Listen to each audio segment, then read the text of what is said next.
Ya, tadi saya mendengar ada beberapa amanat langsung ya dari Pak Gubernur untuk khususnya saya sebagai sekda baru. Yang pertama adalah bagaimana kita ini bisa, birokrasi ini bisa melayani dengan baik masyarakat.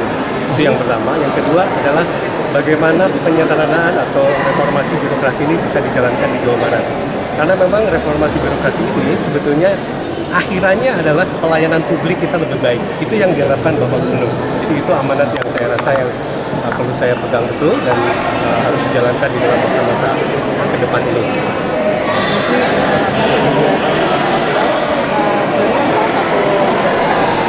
Kenapa Bapak dipilih sebagai sekda adalah karena memang dinilai lebih memahami Jawa Barat seperti Ya, yang pertama barangkali saya berkarir di awal kan di Jawa Barat. Kemudian saya lepas dari Jawa Barat. Lepas dalam artian saya alih tugas gitu ya sejak tahun 2013 di Jakarta di Kemenpan RB. Kemudian di Kemenpan RB saya sebagai Deputi Bidang Sumber Daya Manusia Aparatur. Dan tentu saja juga mengurusi Jawa Barat juga sebetulnya. Ya. Jadi oleh karena itu bagi saya barangkali Jawa Barat ya sebagai tidak asing lagi gitu ya bahwa mari kita sama-sama dan visi-visi Pak Gubernur dan Pak Wagub gitu ya terutama yang saya akan perhatikan dan untuk kita jalankan.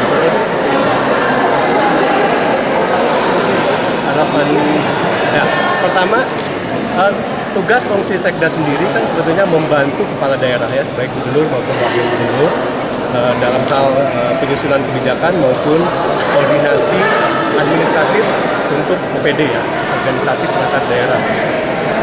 Tentu saja bahwa harapan yang paling utama adalah bagaimana kita bisa bersinergi satu sama lain. Jadi saya sebagai sekda harus punya peran bagaimana membantu kepala daerah ya, untuk mensinergikan seluruh organisasi perangkat daerah dan lembaga lainnya di daerah. Kurang lebih seperti itu.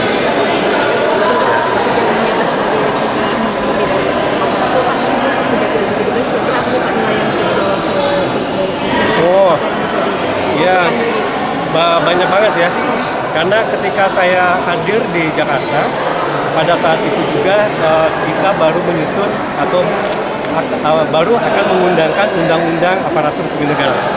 ASN. Tentu saja nilai-nilai di situ kan sangat amat luas. Sebut saja salah satunya adalah merit system. Jadi bagaimana kita mengelola SDM aparatur di Jawa Barat bisa berdasarkan sistem merit yang sesungguhnya. Jadi sistem merit ini yang akan menumbuhkan katakanlah rasa persaingan bagi yang memang punya prestasi lebih berprestasi terus, yang kurang berprestasi dia akan mengejar untuk jadi prestasi dan akhirnya saya rasa bahwa jabar juara ini kuncinya ada di SDM nanti. Kurang lebih seperti itu.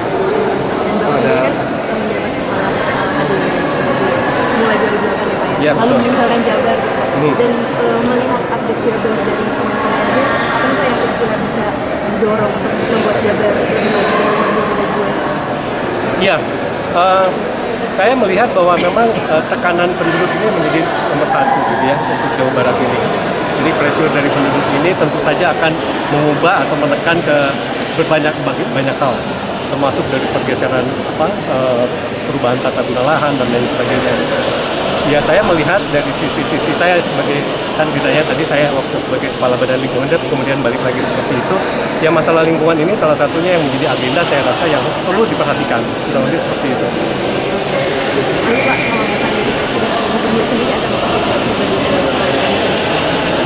Ya pesannya yang tadi. Jadi saya sangat mendengarkan sekali gitu ya apa yang menjadi amanat dan concern dari Bapak Gubernur. Dan mudah-mudahan saya bisa dan tentu saja kan saya juga tidak bisa berlari dengan sendiri. Jadi ini Pak Daud ini juga masih kolega dan masih di sini dan tentu saja saya juga masih banyak akan bertanya gitu ya kepada teman-teman semua yang di Jawa Barat ini. Jadi Pak Gubernur tadi mengatakan bahwa saya ada kurang lebih 1 minggu barangkali untuk memetakan itu semua gitu ya, dan setelah itu kita akan lari sama-sama. Seminggu manfaatkan juga Pak. Mungkin kurang ya. Saya sih mudah-mudahan nggak seminggu. Maksudnya hitungan seminggu kan artinya hitungan sesuatu yang deadline-nya seminggu tidak seperti itu. Jadi mungkin bisa kurang. Itu rasanya balik kampung ke Bandung karena memang pulang kampung dari dulu oleh Pak Ridwan Kamil 7 tahun. Ya yang namanya pulang kampung ya senang-senang aja. Ya kurang lebih seperti itu. Ya Pak, kenapa Pak? Pak, komitmen untuk tidak berpolitik. Ya, ya. Komitmen dari Bapak. Ya memang di dalam undang-undang ASN gitu ya, di dalam azas dari undang-undang ASN dan juga kode etik kita, yang pertama bahwa ASN ini harus betul-betul netral.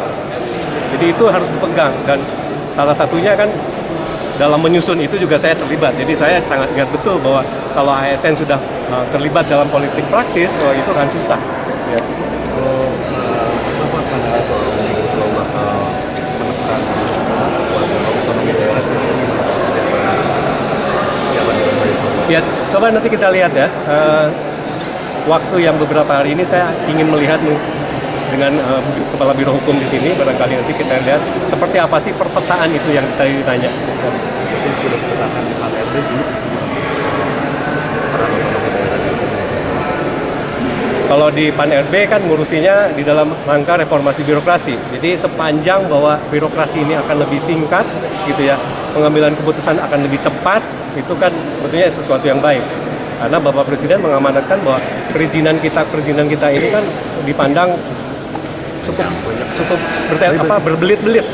Nah, oleh karena itu kalau dari sisi Pan-RB, reformasi birokrasi ini adalah sesuatu yang sangat positif gitu ya untuk kita jalankan.